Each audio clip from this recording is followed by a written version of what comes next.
UFC. That's one PhD. We have 2 PhDs on this card. Doctors. Rocha, 4-1 is his pro MMA record, including 1-0 in Bellator.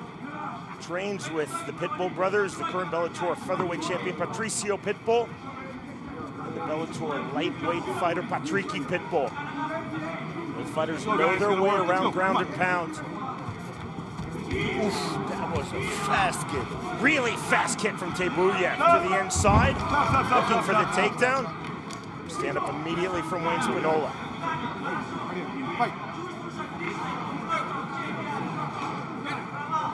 Open stance, that means one is a southpaw stance, the other one orthodox. Most of the time you see inside low kicks, which you have to watch out for here because you can't hit the thigh, you can hit below the knee, but that's when you hit another shin bone. You should watch out, as Davey Donna found out in Greece. See Rocha trying to bait Tebuev and keeping his lead left hand low, but cocking back high and tight on the chin, the right hand. Swing and a miss from Tebuev from the southpaw stance. Come on, guys, let's go. Spinola calling for action. Yeah, the Pitbull there he really wants to counter strike. He's waiting for his opponent to attack so he can find an opening and capitalize on that. Rocha looking very calm, sitting back. Tebuev having a tough time finding his way in.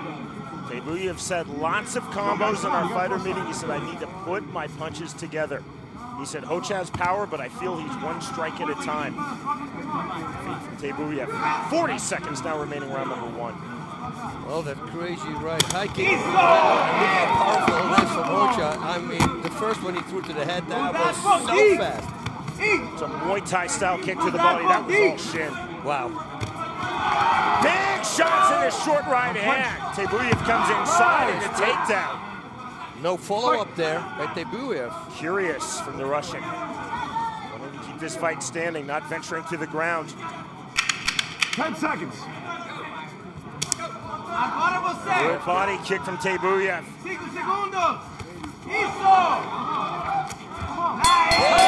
Kick. That's the end of round 1. The fighters quickly to the center of the pit.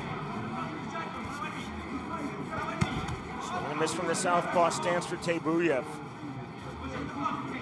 Rocha talked about aggression. Right now he's being an aggressive counter striker. You saw with that lead left hook on the counter. And also really nice how he angled away from the attack of Tebuev.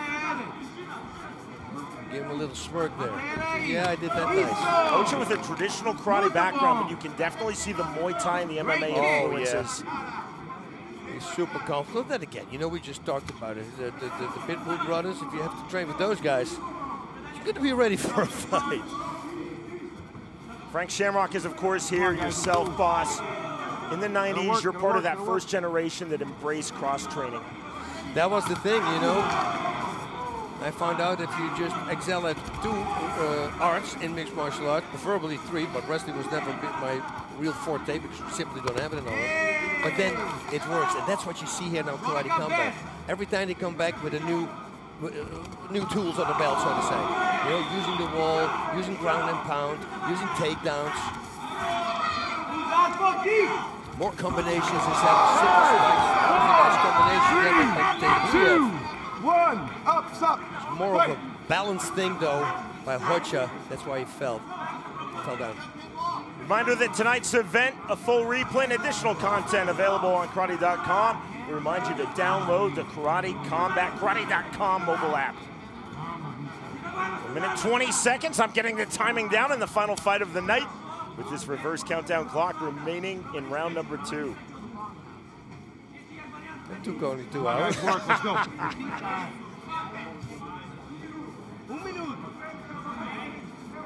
We can't all have PhDs and work as electrical systems engineers.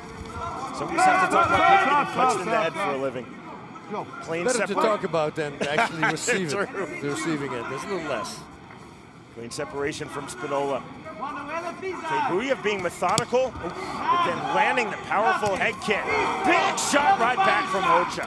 I love it. Roundhouse kick to the body. Across all combat sports, boss, you hear fighters talk about being an aggressive counter striker. Right now, Rocha is being a quintessential aggressive counter striker. That's what he is, yep. And he's starting to mix it up. Sometimes he attacks too, like he's just doing there. So it's not only waiting, which is always the best thing. You want to have, as El Wapo would say, a plethora of techniques. Late now in round number 2. Rocha picking his spots and finding his spots. This, to me, could be a fight that's going to go to an overall. I do want to note again, boss, I've never seen better dressed corner people in my life. Again, right, in suits. Third, it's the stretchy suit. And possibly the final round. There's a slip from Tebuev. Axe kick coming in from Rocha. Wow. I like that. That's the first time we saw it there at Karate Combat, the axe kick, while the opponent's on the ground. Boss, you were talking about at the end of round 2, could we have our first of the night extra time, overtime round? Not much thus far between Rocha and Tebuev in our main event. Again, the stakes that much higher. The winner of this bout will then advance to fight for the inaugural Karate Combat Golden Belt in the lightweight division this April. The Karate Combat Pit in Rio de Janeiro, Brazil. See the feint from Rocha. Yeah, both guys have really great distance. That's why they hit a lot of air, because they stay just outside the reach of their opponent. To me, that is always, you know, that shows technique. It's a very hard thing to control once you're fighting, especially if you're angry, because you want to close the distance. But once you close the distance, you're too close to hit. You're smothering your punches and your leg kicks or your kicks. Nice high kick here, but Tebuev. See Rocha sitting back. Perhaps looking for a showtime kick. He's in position to do so off of the wall. Instead, it's a switch kick. I like it. See the confidence of Rocha. Look at his hand position. His right hand was much higher early in this fight. He feels he's gauged the timing of Tebuev now. And that's why Tebuev should hit the body. Look at the head, but hit the body. If they have their hands down, always works, because they're going to expect you to hit the head since the defense is not there. Nice. With the blood under the nose of Tebuev. See the smile on the face of Rocha. Feels as though he's in full control of this fight. We've reached the final minute of round number 3. I like the movement from Rocha, man. You see the clowning from Rocha now. Great angles. Asking Tebuev to come inside. Nothing settled yet, though. That kick not getting through from the Brazilian. Low kick does land. Touch of gloves. Perhaps Rocha thought that he caught the cup with the right knee on the switch. Yeah, maybe, or maybe a little high, that he thought it was just above the knee, but it wasn't. It was great timing, great precision. Swing from Tebuev. Nice. On the trip, the takedown. Up. Let's go.